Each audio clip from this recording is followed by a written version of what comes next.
Halo teman-teman, salam sehat selalu untuk kita semua. Salam sejahtera, semoga Anda bersama keluarga dimanapun Anda berada baik-baik saja. Kita akan bicara tentang Sain Patinama yang sampai kemarin belum muncul dan tetap di mata STY atau Sintayong, pelatih kepala tim nasional kita, dia adalah pemain prioritas.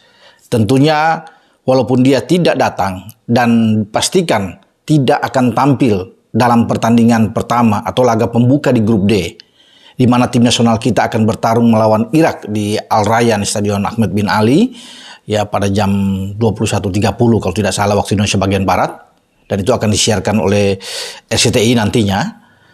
Tapi tenaga Sain ini dianggap sangat dibutuhkan. Dia boleh tidak bermain melawan Irak, namun kedatangannya tetap dinantikan dan bisa ditampilkan dalam pertandingan kedua dan ketiga. Karena pertandingan kedua kita akan bermain pada tanggal 19 menghadapi Vietnam, dan pada tanggal 24 menghadapi tim kuat, tim yang difavoritkan menjadi juara Asia, yaitu Jepang.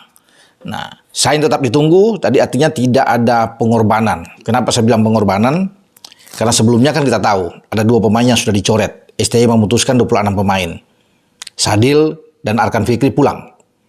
Nah, sebenarnya dalam pemikiran, kalau memang ingin memberikan kesempatan terhadap Sain Patinama ini untuk fokus, konsentrasi, menemani, mendampingi ibunya yang sedang sakit, sebenarnya bisa saja STY mengambil keputusan untuk bisa mencoret Sain Patinama, memberikan kesempatan mungkin ya entah Sadil, entah Arkan untuk berada dalam tim. Ya, karena percuma juga untuk bisa menunggu Sain Patinama ini belum bisa datang, dan pasti dia tidak fokus, tidak konsentrasi.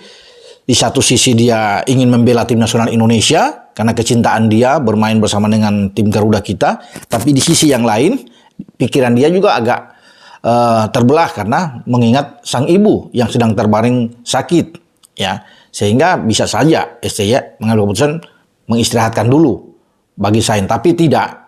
Ya, dia tetap ditunggu, tetap dinantikan karena itu tadi tenaga dari Sain Patinama ini itu dibutuhkan. Walaupun sebenarnya di posisi bek kiri tempatnya Sain itu masih ada 2 pemain kita. Karena selama ini untuk mengisi posisi bek kiri itu kan ada Pratama Arhan. Itu yang terlihat dalam 2 pertandingan pertama di Antalya, Turki. Ya, saat kita menghadapi Libya tanggal 2 dan tanggal 5 itu Arhan yang bermain. Kemudian melawan Iran dalam pertandingan terakhir uji coba tanggal 9 yang lalu juga. Sebenarnya selain Arhan masih ada juga pelapis Edo Febriansyah. Ya, ini Edo bisa bermain juga. Sain sebenarnya kalau tidak bermain tidak apa-apa. Tetapi karena tenaganya di mata STY ini perlu, sehingga dia ditunggu. Ya, tidak ada pencoretan lagi. Nama cukup 2. Nama Sain tetap tertera di antara list 26.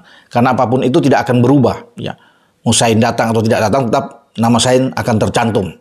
Sehingga dia tetap dinantikan. Komunikasi tentu tetap berjalan dengan intens antara ofisial termasuk dengan STY dan Sain. Dan Ketua Badan Tim Nasional Pak Marji juga mengatakan bahwa tetap Sain ini akan dipakai oleh STY. Demikian juga saya juga kemarin menghubungi Pak Andre Irawan sebagai manajer juga sudah mengatakan bahwa dia tetap ditunggu, namun dia belum datang.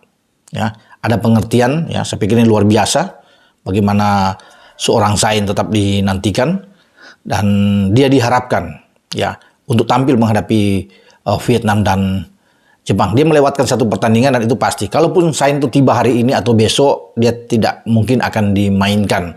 Ya, karena kita belum tahu apakah di Belanda sejak dia menemani ibu itu dia tetap menjaga kondisi kebugaran dia untuk terus latihan atau tidak, karena dia tidak mengikuti latihan bersama dengan Indonesia sejak tanggal 1, tercatat tanggal 1 Januari ketika dia pamit meminta izin untuk kembali ke Belanda untuk melihat ibunya. Jadi itu dia sudah melewatkan 3 pertandingan uji coba dan sampai kemarin tidak datang, mungkin sampai hari ini, tapi dia tetap dinantikan. Mungkin saja besok dia akan datang atau pada hari Senin di saat kita akan bertarung melawan Irak, tapi dia hanya akan menjadi penonton, tidak mungkin akan dipasang langsung oleh STY, karena STY akan mengutamakan pemain-pemain yang selama ini di bulan Januari ikut latihan rutin dan bermain di pertandingan uji coba.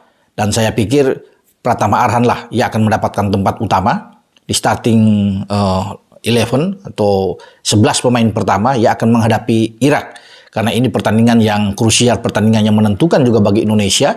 Walaupun kita punya 3 pertandingan setelah Irak, Vietnam, dan Jepang, tapi laga Irak ini harus hasilnya bagus. Kalau kita mengacu pada target dari STY, karena STY menggaungkan target itu bisa membawa timnas kita lolos ke babak 16 besar. Tidak mudah, tidak gampang, tetapi itu masih terbuka kalau ada hasil yang positif.